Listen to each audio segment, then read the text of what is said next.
Hi, உங்களுக்கு கோடிங்கே பிடிக்காது, coding job அப்படின்னா எனக்கு வராது அப்படின்னு நினைக்கிறீங்களா?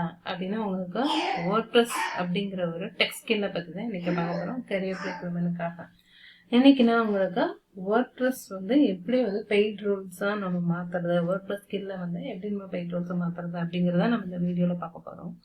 இப்போ பார்த்தீங்கன்னா இப்போ நான் சர்ச் பண்ணி பார்க்குறேனே, what is WordPress used for அப்படின்னு சொல்லிட்டு நான் சர்ச் பண்ணுறேன். ஸோ என்ன அப்படின்னா, மோர் தென் 40% ஆஃப் வெப்சைட்ஸ் பார்த்தீங்கன்னா வேர்ட்பிரஸில் தான் ரன் ஆகிட்டு இருக்கு. ஓகேவா? அதாவது என்ன அப்படின்னா, வேர்ட்பிரஸ் அப்படிங்கிறது என்னன்னா ஒரு CMS, content management system. So இதுக்கு எதுக்காக யூஸ் பண்ணணும் அப்படின்னா, பிளாக் வெப்சைட்ஸ் கிரியேட் பண்ணுறதுக்காக மோஸ்ட்லி யூஸ் பண்ணுவாங்க. ஸோ இது மீன் பண்ணுறது என்ன, அதாவது 40% வெப்சைட்ஸ் வேர்ட்பிரஸில் ரன் ஆகுது அப்படிங்கிறது என்ன மீன் பண்ணுறேன் அப்படின்னா, சப்போர்ட், அப்டேட்ஸ், மெயின்டெனன்ஸ் ஜாப்ஸ் அப்படிங்கிறத இப்போ ரொம்ப நீடடாக இருக்குது. அதாவது ஃப்ரம் ஸ்க்ராட்ச்லேருந்து தான் நீங்கள் வெப்சைட் பில்ட் பண்ணுற ஜாப்புக்கு தான் போகணும் அப்படின்னு கிடையாது. ஆல்ரெடி சப்போர்ட் தேவைப்படுற ஜாப், இல்லை அப்டேட் பண்ணுங்கிற ஜாப், இல்லை மெயின்டெனன்ஸ் ஜாப்ஸ், இந்த மாதிரிலாம் நம்மளால வேர்ட்பிரஸில் பண்ண முடியும். ஓகேவா? இப்போ ஃபார் எக்ஸாம்பிள் பார்த்தீங்கன்னா, இது ஒரு வேர்ட்பிரஸ் சைட், diablaoutdoor.com அப்படிங்கிறது. ஓகேவா? ஸோ இந்த சைட்டில் பார்த்தீங்கன்னா அவுட்டோர் ப்ராடக்ட்ஸ் எல்லாம் இதில் செல் பண்ணிட்டு இருக்காங்கன்னு வச்சுக்கோங்களேன். ஸோ இந்த மாதிரி குட்டியான ஒரு ப்ராடக்ட் வெப்சைட்ஸ் நம்மளால ஈஸியாக பண்ண முடியும் வேர்ட்பிரஸ் வச்சு. ஓகேவா? வேர்ட்பிரஸ் அப்படிங்கிறது என்னன்னா வெப்சைட் மேனேஜ்மெண்ட் சிஸ்டம், அதாவது கண்டென்ட் மேனேஜ்மெண்ட் சிஸ்டம். ஸோ இது எதுக்காக யூஸ் பண்ணுவாங்கன்னா, பிஸ்னஸ் வெப்சைட்ஸ், சின்னதாக ஒரு பிஸ்னஸ் ஸ்டார்ட் பண்ணிட்டோம்னா அந்த பிஸ்னஸ் வெப்சைட்ஸ் இதில் ஈஸியாக பண்ணலாம். அதுக்கப்புறம் பிளாக் வெப்சைட்ஸ் பண்ணலாம். அதுக்கப்புறம் சர்வீஸ் பேஜஸ் இருக்கிற பிஸ்னஸ் வெப்சைட்ஸ் பண்ணலாம். இல்லை ஸ்மால் குட்டியாக ஒரு ஆன்லைன் ஸ்டோர் இருக்கு அப்படின்னா அதை பண்ணலாம். ஸோ இதெல்லாமே நம்மளால வேர்ட்பிரஸ் பண்ண முடியும். You don't need to build from zero, but you can manage, edit, update. இதெல்லாம் நம்ம வேர்ட்பிரஸ் வச்சு நம்ம பண்ணலாம். ஃப்ரம் ஸ்க்ராட்ச்லேருந்து நம்ம வெப்சைட் பில்ட் பண்ணோம் அப்படிங்கிற ஒரு இது கிடையாது. ஜஸ்ட் நம்மளுக்கு ஒரு சைட்டை எப்படி அப்டேட் பண்ணுறது, அதுக்கு கண்டென்ட் எப்படி எடிட் பண்ணுறது, பேஜஸ் மேனேஜ் பண்ண தெரிஞ்சாலே போதுமானது. ஸோ அதை நம்மளால வேர்ட்பிரஸ் வச்சு பண்ண முடியும். ஓகேவா? இப்போ இன்னும் கிளியராக சொல்கிறேன் பாருங்கள். ஃபார் எக்ஸாம்பிள் இப்போ வேர்ட்பிரஸ் ஸ்கில்ஸ் இருக்குதுன்னு வச்சுக்கோங்களேன். அதை எப்படி நம்ம பெய்ட் ரூல்ஸாக மாற்றிக்கிறது அப்படின்னா, ஃபஸ்ட்டு பேஜ் எடிட்டிங் எப்படி பண்ணுறதுன்னு தெரிஞ்சிருக்கணும். இப்போ ஒரு ஹோம் பேஜ்னு வச்சுக்கோங்களேன், அங்கே எப்படி நம்மளுக்கு கண்டென்ட் அப்டேட் பண்ணுறது அப்படின்னு சொல்லுவோம். ஸோ பேஜ் எடிட்டிங் தெரிஞ்சால் நம்ம வெப்சைட் அப்டேட்டு அப்படிங்கிற ஒரு ரோலுக்கு நம்மளால் போக முடியும். இதே பிளக்இன் ஹேண்ட்லிங், வேர்ட்பிரஸ் பிளக்இன் தான் மேஜர் ரோல் ப்ளே பண்ணும்.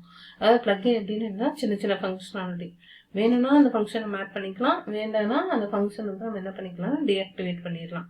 ஸோ இதை என்னன்னு சொல்லுவாங்கன்னா பிளக்இன் அப்படின்னு சொல்லுவாங்க. அந்த பிளக்இனை எப்படி மெயின்டைன் பண்ணுறது அப்படின்னு இது பண்ணுவாங்க. ஸோ இது என்னன்னா பிளக்இன் ஹேண்ட்லிங், மெயின்டெனன்ஸ், சப்போர்ட் அப்படிங்கிற ரோலுக்கு போகணும். அது தெரிஞ்சா. அதே மாதிரி theme customisation. So theme customisation நமக்கு பண்ண தெரிஞ்சிருந்தது அப்படின்னா நம்ம என்னன்னா ஃப்ரீலான்ஸ் டிசைனராக நம்மளால போக முடியும். ஓகேவா? அடுத்தது பார்த்தீங்கன்னா கண்டென்ட் அப்லோட் பண்ண தெரிஞ்சிருந்தது அப்படின்னா நம்மளால அட்மின் அசிஸ்டண்ட்டாக போக முடியும். ஸோ இந்த மாதிரி வேர்ட்பிரஸ்ல இவ்வளோ ரோல்ஸ் நம்மளுக்கு இருக்கு. ஸோ இதெல்லாம் நீங்கள் நோட் பண்ணி வச்சுக்கோங்க. ஸோ இந்த ஸ்கில்ஸ் எல்லாம் வேர்ட்பிரஸ்ல நமக்கு தெரிஞ்சிருந்தது அப்படின்னா நம்ம இந்த மாதிரி ரோல்ஸ்க்கு நம்ம போகலாம். ஸோ இந்த ரோல்ஸ் எல்லாம் கரியர் பிளேஸ்மெண்ட்க்கு ரொம்ப பர்ஃபெக்டான ஒரு ரோலாக இருக்கும். பிகாஸ் அது ஸ்டெபிலிட்டியும் கூட, ஃப்ளெக்சிபிளும் கூட. ஓகேவா? ஸோ அடுத்தது பார்த்தீங்கன்னா, இப்போ என்னென்ன ஜாப்ஸ் இருக்கு அப்படின்னு பார்ப்போமா? இப்போ நான் ஒரு எக்ஸாம்பிளுக்கு லிங்க்டின்ல போகிறேன்னு வச்சுக்கோங்களேன். ஸோ லிங்க்டின்ல போயிட்டு நான் சர்ச் பண்ணுறேன் வேர்ட்பிரஸ் சப்போர்ட் அப்படின்னு சொல்லிட்டு நான் சர்ச் பண்ணேன். இப்போ சர்ச் பண்ணும்போது பார்த்தீங்கன்னா, ஸோ இங்கே பார்த்தீங்கன்னா வேர்ட்பிரஸ் டெவலப்பர் ஜாப்ஸ் இந்த மாதிரி நிறைய இருக்கு. ஓகேவா? வேர்ட்பிரஸ் சப்போர்ட் இன்ஜினியர் அந்த மாதிரிலாம் இருக்காங்க பார்த்தீங்களா? ஸோ இந்த மாதிரி WordPress support role, website maintenance roles, இந்த மாதிரிலாம் நம்மளுக்கு நிறையா இருக்குது. இந்த மாதிரி ரோல்ஸ்க்கு நம்மளால அப்ளை பண்ணி போக முடியும். ஸோ அதில் வந்து நமக்கு என்னென்ன தெரிஞ்சிருக்கணும் அப்படின்னா, ஜஸ்ட் WordPress அதில் இருக்கிற எலிமெண்டார் அப்படிங்கிற ஒரு முக்கியமான பிளகின் இருக்குது. ஸோ அந்த பிளகின் பற்றி தெரிஞ்சிருக்கணும், பிளகின்ஸ் பற்றி தெரிஞ்சிருக்கணும், கண்டென்ட்டை அப்டேட் பண்ண தெரிஞ்சிருக்கணும், பேசிக்காக HTML CSS பற்றி நம்மளுக்கு தெரிஞ்சிருந்தது அப்படின்னா, ஸோ இது வந்து கோடிங் ஹெவி அப்படின்லாம் சொல்ல முடியாது. அது WordPress வந்து கோடிங்கே கிடையாது, வந்து ரெஸ்பான்சிபிலிட்டி ஹெவி. அதாவது என்னன்னா கோடிங்கே வந்து நீங்கள் நோ கோடிங் வெப்சைட் அப்படின்னு சொல்லுவாங்க இல்லையா, ஸோ அது வந்து WordPress வந்து சொல்லணும்.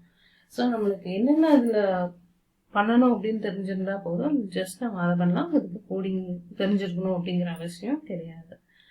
அப்போ அதே மாதிரி பார்த்தீங்கன்னா, ஸோ உங்களுக்கு என்ன தெரிஞ்சிருக்கணும், என்ன தேவை, எதை பற்றி நீங்கள் கவலைப்பட தேவையில்லை அப்படின்னா, தீம் டெவலப்மெண்ட் அப்படின்னு சொல்லுவாங்க. இதை பற்றிலாம் நீங்கள் கவலைப்படவே தேவையில்லை, இதெல்லாம் தெரிஞ்சுக்கணும்னு அவசியம் இல்லை. அதுமாதிரி பிளக்கின் கோட் பண்ண தெரிஞ்சிருக்கணும் அப்படின்னு சொல்லுவாங்க, அதை பற்றி நீங்கள் தெரிஞ்சுக்க தேவையில்லை. அட்வான்ஸ்டு PHP பற்றி தெரிஞ்சிருக்கணும் அப்படிங்கிறது தேவையில்லை. WordPress வந்து PHP பில்ட் பண்ண ஒரு CMS. ஸோ இந்த மூணும் நீங்கள் தெரிஞ்சிருக்கணும் அப்படிங்கிற அவசியம் கிடையாது. அவங்களுக்கு எதை பற்றி மட்டும் தெரிஞ்சுட்டா போதும்னா, பேஜ் பில்டர்ஸ் எப்படி வந்து ஒரு பேஜ் பில்ட் பண்ணணும், எப்படி வந்து ஒரு பிளக்கின் ஹேண்டில் பண்ணணும், அதோட யூசேஜ் பற்றி தெரிஞ்சிருக்கணும். அதுமாதிரி குட்டியான இஷ்யூஸ் வந்து ஃபிக்ஸ் பண்ண தெரிஞ்சிருந்தா போதும். அதே மாதிரி கிளைண்ட் கூட கம்யூனிகேட் பண்ணி அவங்க ரெக்குயர்மெண்ட்ஸ் என்ன அப்படிங்கிறது மட்டும் நம்ம தெரிஞ்சிருந்தா போதும். ஸோ இதெல்லாம் தான் வந்து WordPress ரிலேட்டடாக உங்களுக்கு தெரிஞ்சிருக்க வேண்டிய ஸ்கில்ஸ். இந்த ஸ்கில்ஸ்லாம் மட்டும் இருந்தால் போதும். WordPress base for reliability, not brilliance. ஓகேவா? ஸோ அடுத்தது வந்து ஒரு ஆக்ஷன் நான் சொல்கிறேன்னு வச்சுக்கோங்களேன். ஒரு WordPress சைட்டை கிரியேட் பண்ணி பாருங்கள், ஒரு தீம் இன்ஸ்டால் பண்ணி பாருங்கள், அதேமாதிரி ஒரு பேஜ் வந்து WordPress யூஸ் பண்ணி எடிட் பண்ணி பாருங்கள்.